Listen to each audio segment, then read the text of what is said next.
Good day, all. Dr. Palmer here. In today's lecture, we will discuss the article by Roberta Gilchrist, Archaeology of Sex and Gender, which was written in 2009. Let us take a quick look about the author before getting into the meat of the article.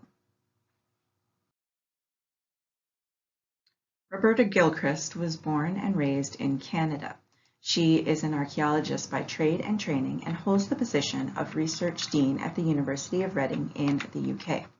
Her research interests include medieval archaeology, gender and social archaeology, as well as burial archaeology. She was voted Archaeologist of the Year in 2016 for the current Archaeology Awards, which included 14,000 votes.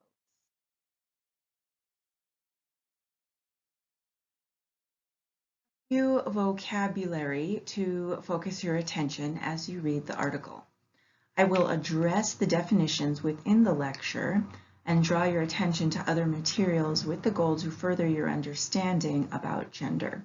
However, the vocabulary in this slide appears in alphabetical order rather than how it appears sequential in the reading. Questions to consider. Before you engage with the reading material, I ask that you read the questions to consider, which will help focus and bring your reading to a purpose. By all means, though, if you have other questions that come up while reading or engaging with film material, please feel free to address them during the discussion portion of the class. I will refrain from reading each question aloud. However, you may pause and take your time to look at the questions.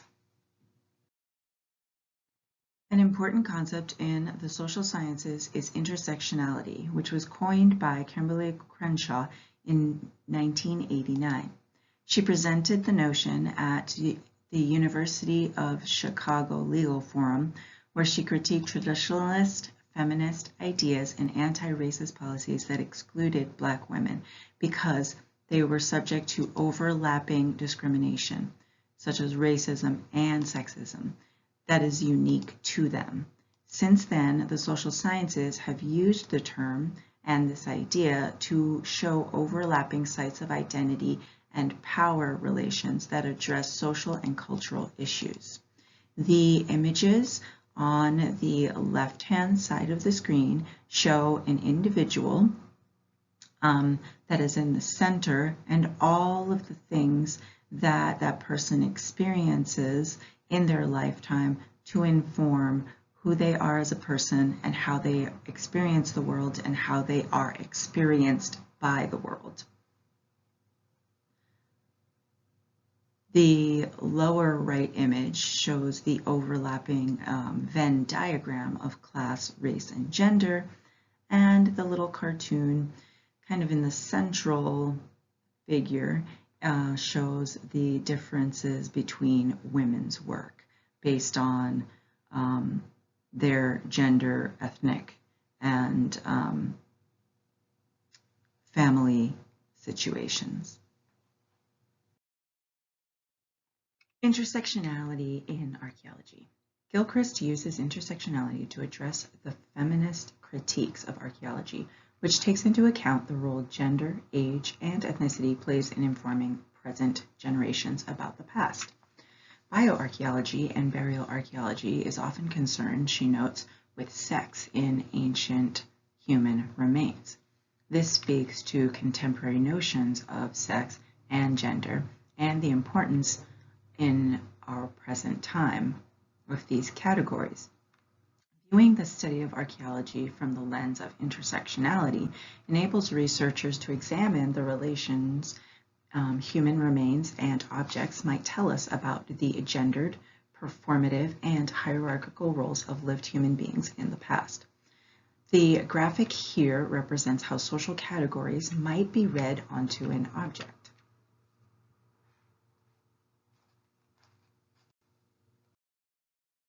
Archaeology, feminism, and gender studies. Since its inception, archaeology has been dominated by men, and thus an androcentric perspective.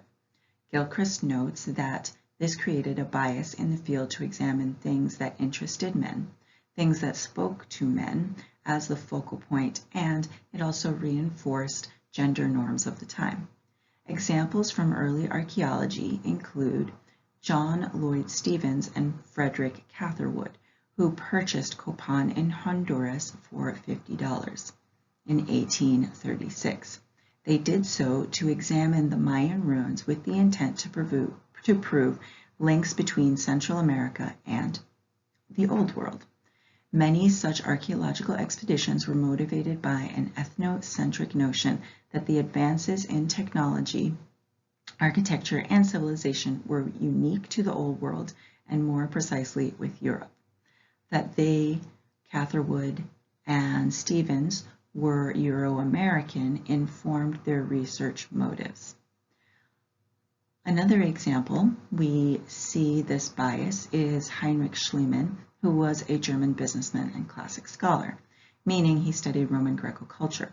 As a student of the Iliad and the Odyssey, Schliemann was motivated to locate the ancient city of Troy from the ancient text that celebrated the archetype of the Western hero, Ulysses or Odysseus. Between 1870 and 1873, Schliemann undertook massive excavations that included dynamiting the site, and they began to sift through 9 layers of urban settlement in the same location. The ancient city of Troy was eventually uncovered and its riches looted by Schliemann and provided to his wife, and he was actually sued by the Greek government and had to pay a whole bunch of money because of his endeavors. Finally, you have Eli Lilly and Glenn Black, who excavated angel mounds in southern Indiana. In 1938, they affiliated with Indiana University of Bloomington and originally sought to prove that the giant mound city located in present-day southern Indiana near the border of Kentucky was made by the Welsh king Murdoch, rather than native peoples. Much like Stephens and Catherwood, Lilly and Beck were motivated by notions of European supremacy and the inferiority of native peoples. In their mind, there was no way the then present-day Indians, who had been defeated and downtrodden because of Euro-American colonialism, were the same people that had organized and built such a massive civilization. Feminist theory, which began in the mid-1980s to mid-1990s, critiqued these male biases and promoted archaeological inquiries into gender. Their goals were to change scholarship and power relations. They challenged the one-dimensionality of people and their isolation. They challenged biological determinism. On the other hand, gender studies in the archaeology discipline moved from critique to new interpretations of old data. Initial questions of female and male visibility were replaced by concerns including power relations and sex division of labor in the past. A few notes on feminism. First wave feminism, which is roughly between 1880 and 1920, focused on the vote and women's equality. Mostly white women were involved. Second wave feminism is often in 1960s and 1970s, which sought to address patriarchal relations that structured the subordination of women through institutions such as the family, education, religion, and government. The second wave was dominated by white women, although women of color had similar interest. Their roles in civil rights movements were often relegated to a subservient position. This brings about the development of intersectionality. Since women in Black Power movements and Red Power movements were relegated to supporting the warriors of the civil rights. And Feminist archaeologists here targeted equality or equity issues rather in employment and representation in the profession. While gender archaeology aimed initially to make women in the past visible and to highlight their contributions to subsistence and cultural innovation. Third wave feminism, which began roughly in the 1990s, focused more on erasing essentialism and replacing it by differences between men and women and between women and men of various ethnicities. It included, again, this idea of intersectionality and how gender can be linked with and overlaps with issues of age, race, ethnicity, class, and so forth.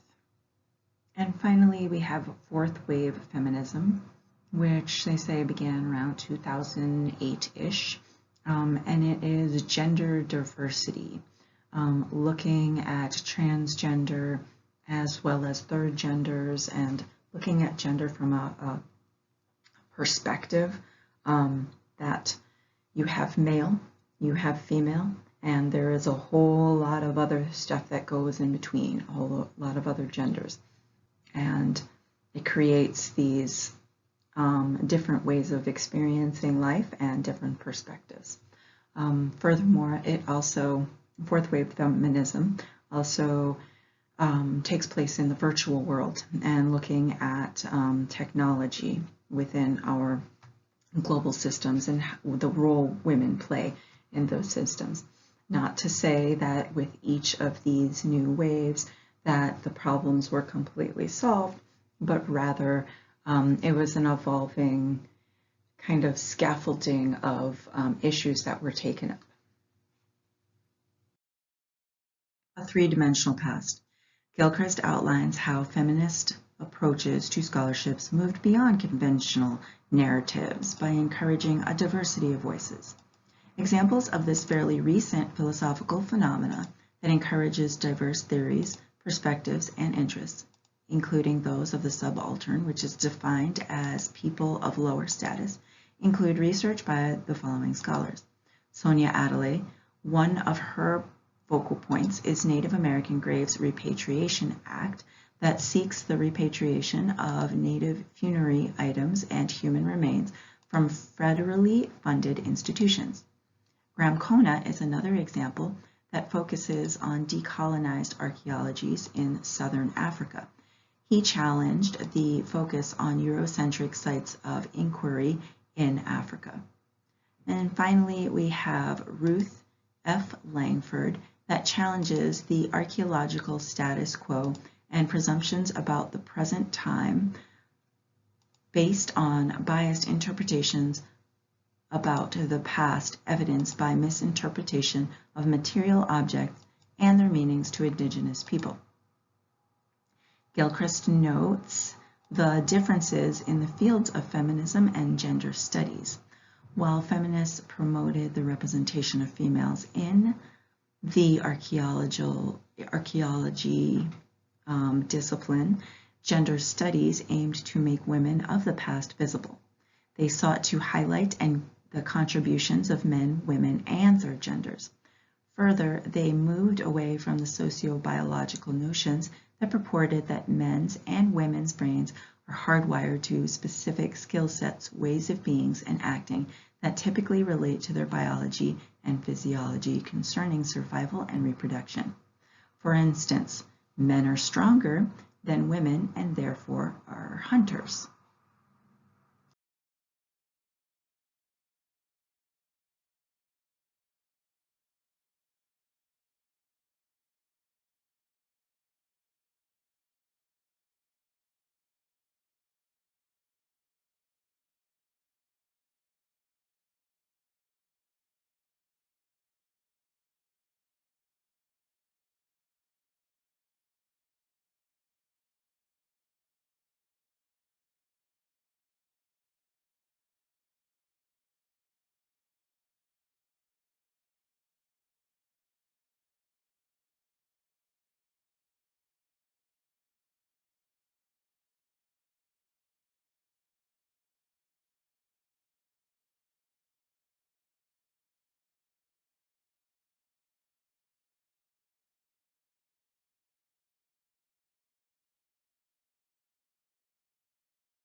Is archaeological study of gender seen in the osteological record, and what evidence does Gilchrist present in this article? That argues osteology is an inaccurate way of determining gender. The second is a little bit leading of a question, but focusing on bones alone to determine sex and gender can lead to bias that favor current attitudes about gender and or sex. That is what Gilchrist argues. Sexual dimorphism between male and females, as represented by the skull, pelvis, long bones, which include the humerus and the femur, which is the thigh bone, the sternum, breastplate, leave out human variation that is genetic and invisible in the skeleton, but presented in material culture once it is understood from an indigenous and time-specific perspective. Sociobiology contends that the human brain is hardwired for sex differences that evolved through sexual selection. For instance, women being hardwired to vocalize, they have better language skills because they raise the young, whereas males have better visual spatial characteristics. Social constructivists argue that gender stereotypes promoted by the media and by institutions.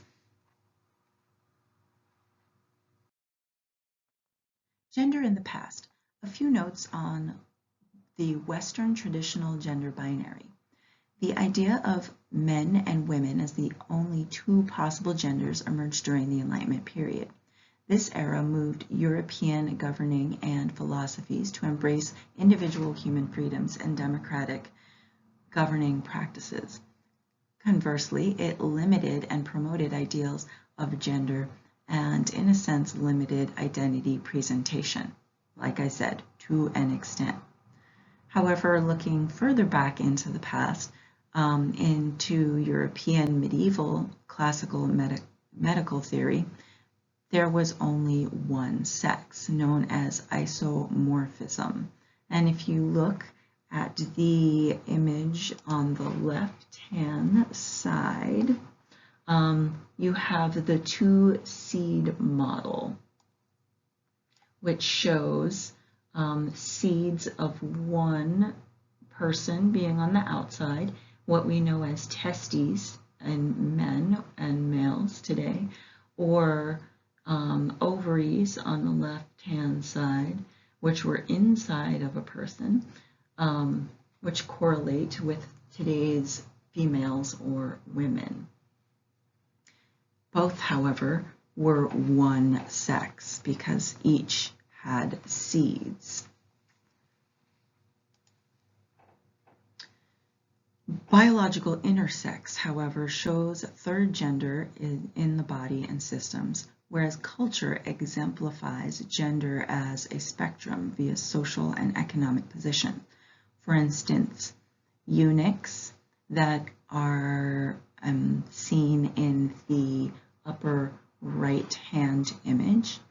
We also have Hydra, which is in the bottom left corner,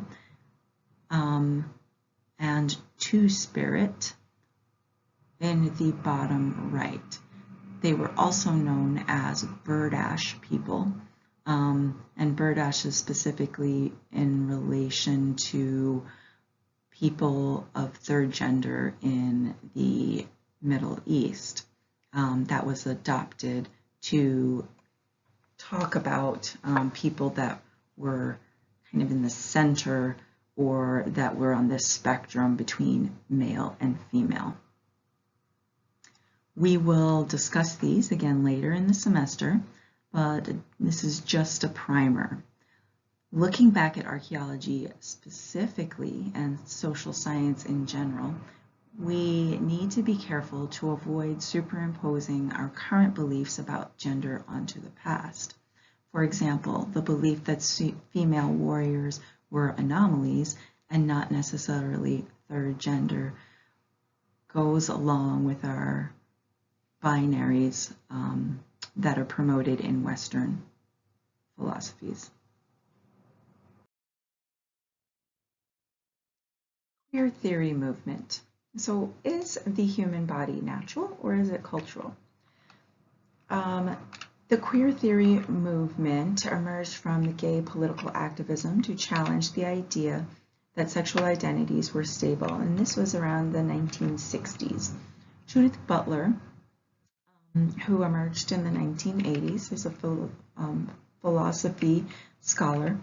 She critiqued the notion of binary genders, and she worked to display a link between the body with the symbolic world that included material and performance, with new approaches to interpreting sexuality in the past. Butler challenged the lumping nature of modern categorization practices and philosophized that individuals are unique sites of experience and subjectivity. The queer theory movement in archaeology also focused on studying the manufacture of objects that represented parts of the body, body ornamentation, as well as post-mortem body processing. An interesting example of the specific funerary practices of Two-Spirit in Navajo practice can be researched.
Stereotypes in academia in the past had disregarded women warriors or competing masculinities.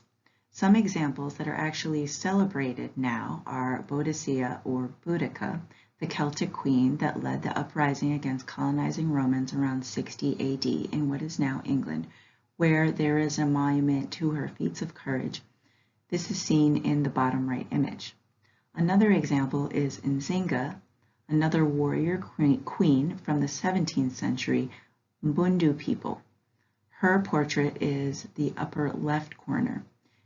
She is known as a fierce diplomacy advocate as well as a fighter against Portuguese and their expanding slave trade in Central Africa, what is now known as Angola. And then there is Joan of Arc, who is celebrated as a fierce crusader against Christian enemies. Hell's Angels and fraternity practices, as documented in Jane Ward's book, Not Gay, Sex Between Straight White Men, challenges the male status quo and is an example of how gender studies brings human past more into a 3D human present. Looking further back to examples that Gilchrist notes, we see Tim Yates's work on Bronze Age rock carvings in Sweden. The examples are shown in the upper right corner. Upon excavation and research, Yates showed that male attributes could actually be acquired by women. For instance, women that proved their bravery in battle and their skill were awarded symbolic phalluses.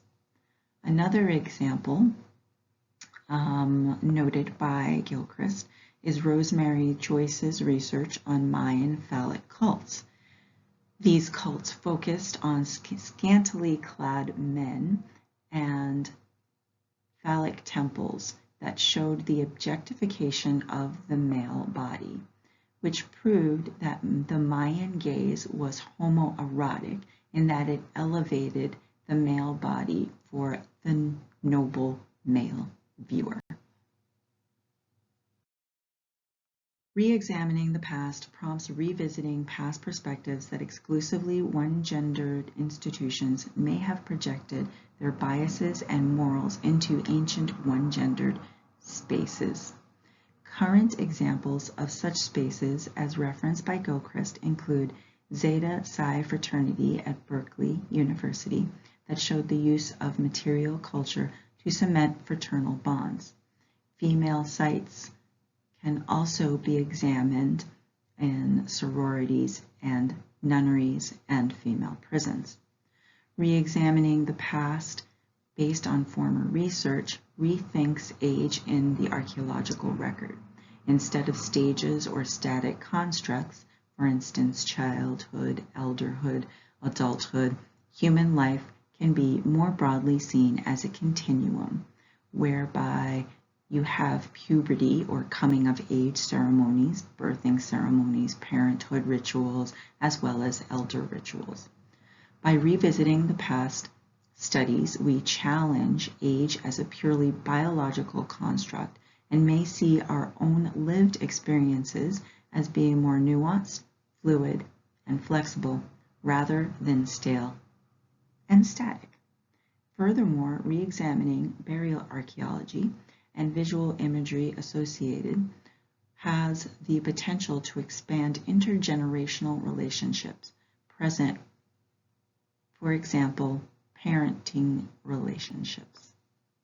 Historical Archaeology by Diana de Zerga, looking at 19th century women's use of ceramics to construct the cult of domesticity and ritualized family sphere, shows a shift in economic and immersion of class, gender, and racial hierarchy. Charting ethnicity and migration, grave goods also shows ethnic migration and/or trade. A post-colonial perspective highlights active agency of subaltern men and women. For instance, Native Americans or First Nations people taking up pipe smoking, and the ceramic iconography and utilitarian pestles that they used are the focus of Nassane's examples in his 2004 studies. Furthermore, African American food choices, as seen by slaves developing soul food in plantation houses and in slave quarters in Virginia, show an enduring expression of cultural identity despite opinions that people of slave status or people that were of a lower status, women, domestic servants, had no agencies. Studies such as these actually show people taking hold of their own destiny, which is the definition of agency. Gilchrist recognizes all the work that has been done by scholars from the past, but also realizes there is still work to be done. For instance, she promotes scholars to continue to explore intersectionality of gender, identity expression, sexuality, labor power, and intimacy. She also stresses diachronic change and historical specificity of gender.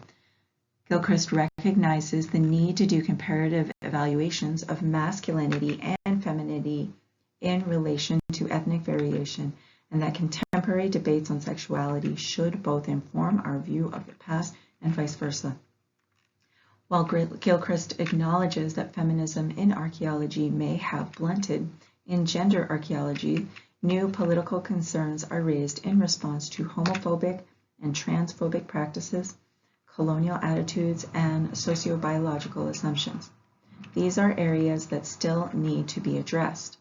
In essence, hers is a call to arms for the discipline. Quote, archaeology retains a political responsibility to challenge narratives that present gender as universal, timeless, and inevitable. To conclude, I trust that this has been an informative lecture and you've enjoyed reading the materials, and hopefully it's blown your mind or expanded your mind to notice that archaeology and history is not necessarily a blank slate that is objective. Depending on the researcher, depending on their gender, depending on their morals, and all these other things, it can inform what they look at, how they look at it, and what they pay their attention to. So I hope that perhaps one of you out there might take up Gilchrist's call to arms that continues to explore and pick apart the past and give us new understandings of what our human ancestors underwent as they were living their experiences.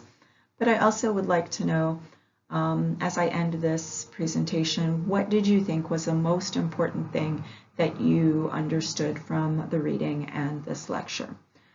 And that can be addressed in the discussions, and if you'd like, feel free to email me for more information. Thank you and enjoy.